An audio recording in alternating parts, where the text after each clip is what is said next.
and it's important to say one of our core goals was also that we didn't want to break the experience for those people who played FIFA on the 360 or PS3. If you want to play on the Wii U, you can play exactly the same way you would on those consoles. So the main thing is that we brought over the next gen gameplay engine. That was kind of the first and foremost as the foundation to the game. So for the first time for a long time, Nintendo users now have parity with 360 and PS3 at a core level. On top of that, we obviously wanted to create a unique experience. The Wii U is a very unique device with a touchscreen gamepad. We wanted to make sure we utilize that uniqueness at a core level with the game. So basically we're bringing a version of FIFA that you just can't get anywhere else other than the Wii U.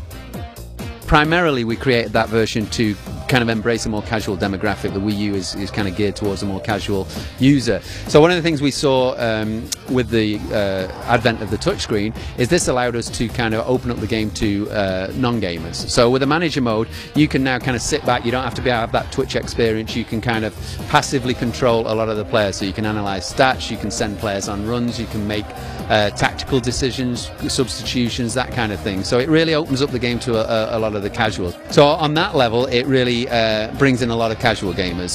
From a hardcore perspective, there's use for in that range, in the sense that it really surfaces a lot of functionality that's already in FIFA, but is kind of a little tricky to get to. So for example, substitutions, you have to pause the game, you go into a sub menu, so on and so forth.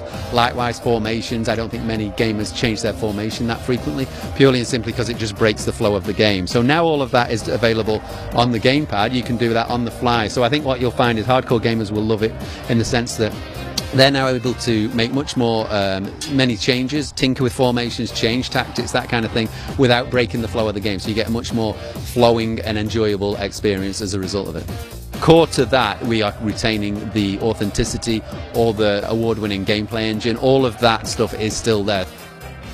Obviously I'm a core gamer, so I'll be playing the game as I would on the 360 PS3, and that was one of our core mandates, is we didn't want to break that for that functionality. If you've got a friend who plays the PS3 and he comes over, he doesn't have to relearn the way you play the Wii U. So that's kind of one of the core things for us, is that we retain that award-winning experience. On top of that, we've now obviously put on a lot of this Wii U specific functionality, and from my perspective, I just think it enhances the game a great deal, in the sense that you now have a lot more control over other things that were in there before, but you perhaps never used because it was quite kind of clunky to get to. So I think in the real world, just as in the real world, if a team goes down 3-0, they don't stick with that formation they went out with. Something's obviously going wrong, so the manager makes changes, he shouts, changes up the tactics. Up until now, I think a lot of that was missing from FIFA, in the sense that people just didn't want to break up the game and go in and change it, and if they did, they only maybe did it once or twice a game. Now you can literally do it as many times as you want without breaking that flow.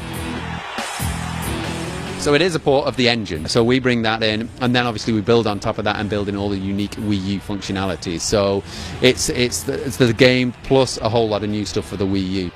So it takes all the assets and animations and everything, all of that is brought over for PS3 and 360, so it's on par with that. There are certain areas we're able to visually improve upon, but at its core level, it's got all that, the physics engine, which kind of revolutionised the way the game plays. It's no longer canned animations, it's real-time physics, real-time reaction. All of that is there from the PS3 360, so it really does level the playing field between the three consoles, which we haven't seen for almost a decade now.